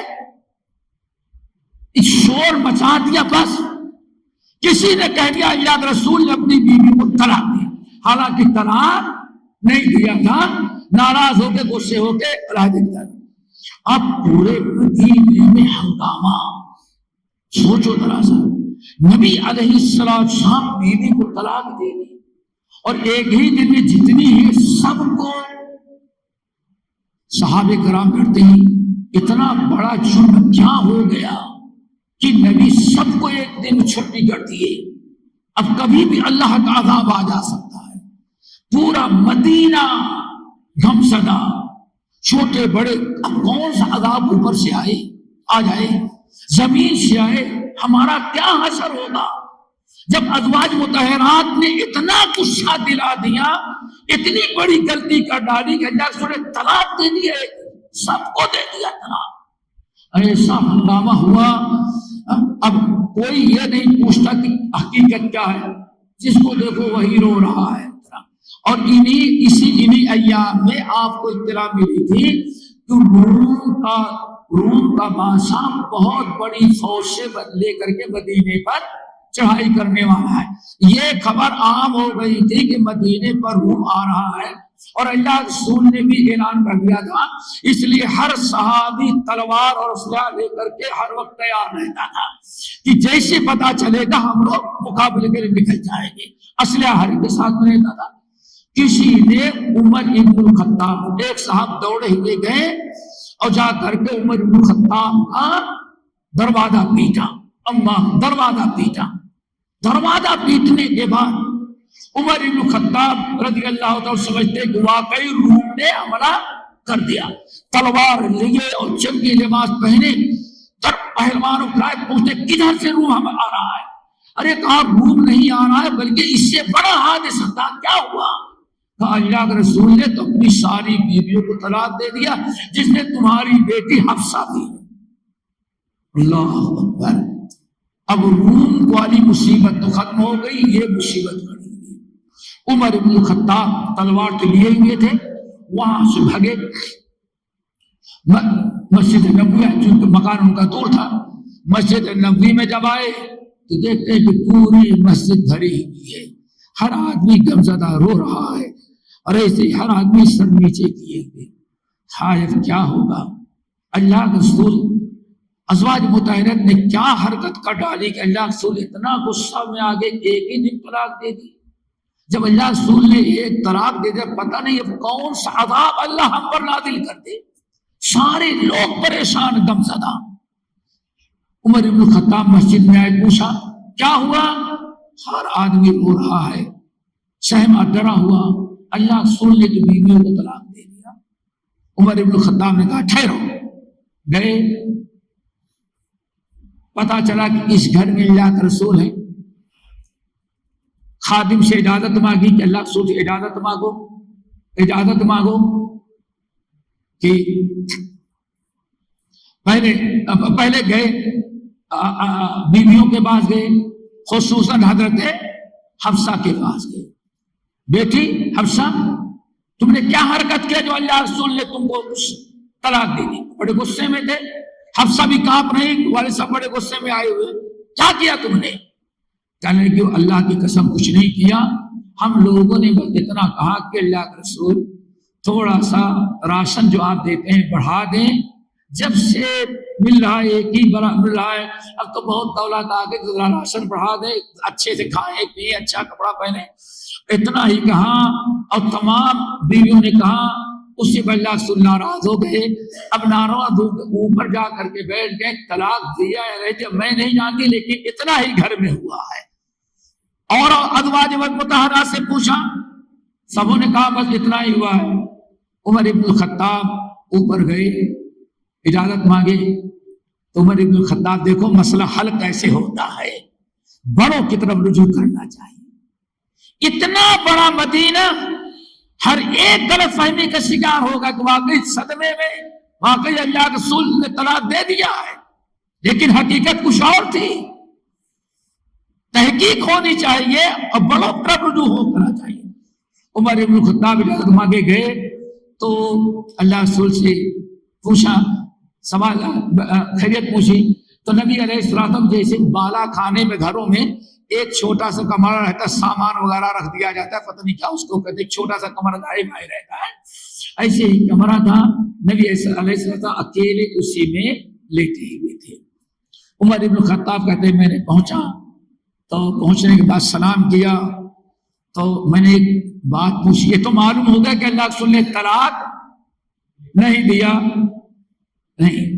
تو عمر ابن الخطاب نے پوچھا کیا رسول اللہ کیا آپ نے بیوی کو طلاق دے دیا ہے؟ نہیں طلاق دیا ہے. اچھا یا رسول اللہ میرا ایک بڑا مسئلہ بن گیا ہے. عمر فاروق کی عقل ذرا دیکھو, بڑے لوگ مسئلے کو سلجھاتے کہتے اتنا بڑا مدینہ سب پریشان, لیکن حقیقت معلوم کر کے فیصلہ کس نے کیا؟ عمر ابن الخطاب نے.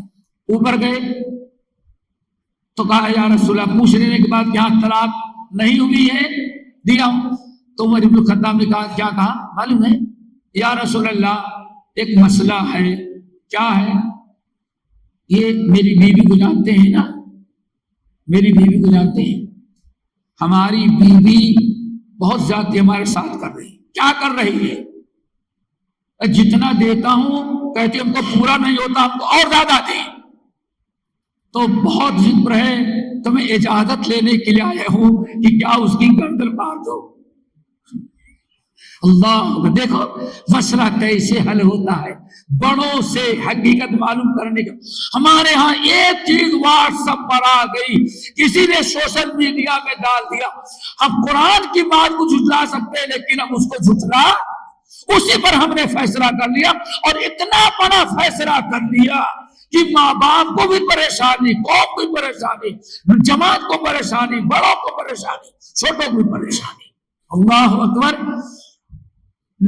تو اللہ کے رسول ہنس پڑے, اللہ کے بندے تمہاری بیوی تمہارے ساتھ ایسے کر رہی ہے, یہ دیکھتے نہیں یہ نو بیٹھی ہے سب, ان کا یہی چکر نہیں ہے, سب کا یہی چکر ہے.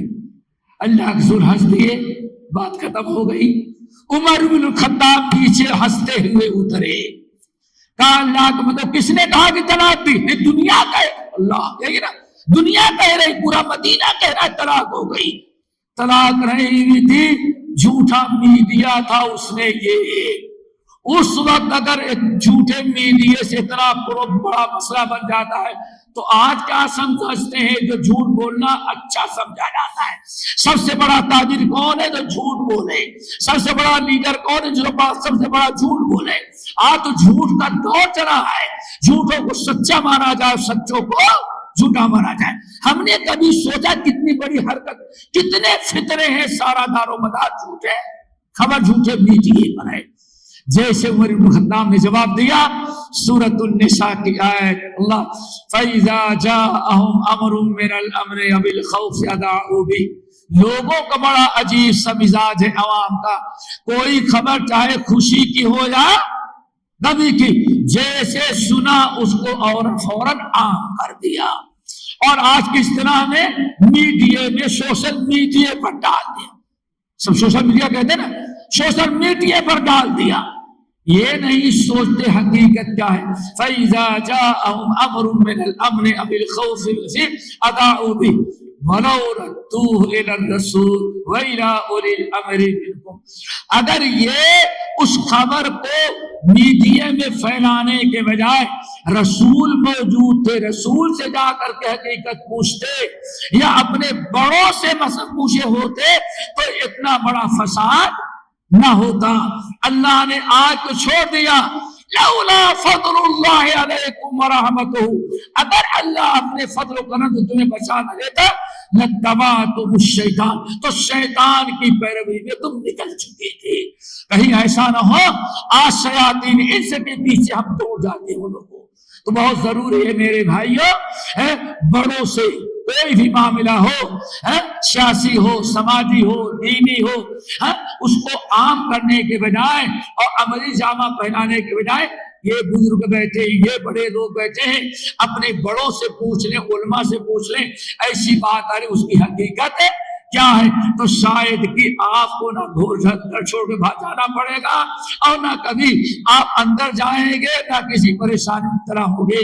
یہ سارا فتنہ کب ہوتا ہے؟ جب بہت زیادہ نوجوان یا آدمی اپنے سے فیصلہ کرنے لگے، فتنوں کی باتیں سنی اور اس کو ہم نے صحیح سمجھ لیا۔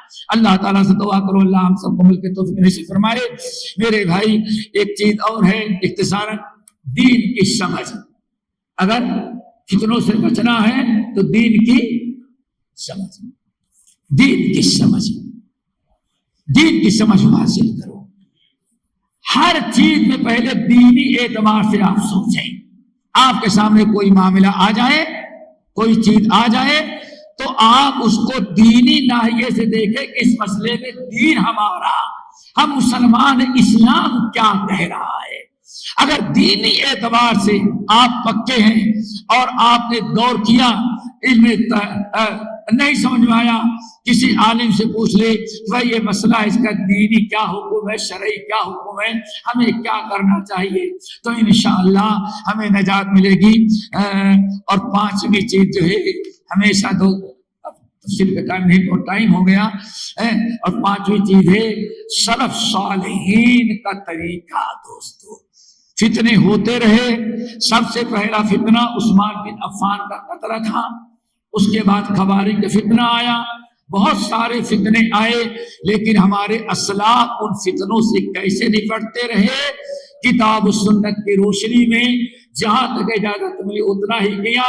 اگر ہم صحابہ کرام رضوان اللہ اجمعین نے فتنوں کے موقع پر جیسے موقف اختیار کیا اور جو طریقہ اپنایا، اپنے بڑوں کے ساتھ دین اسلام کی روشنی میں جو بھی قدم اٹھایا، اگر ہم منہج سلف کا اعتبار کریں تو انشاءاللہ کبھی کوئی فتنہ ہمیں نقصان نہیں دے گا۔ اللہ تعالیٰ ہم سب کو توفیق نصیب فرمائے۔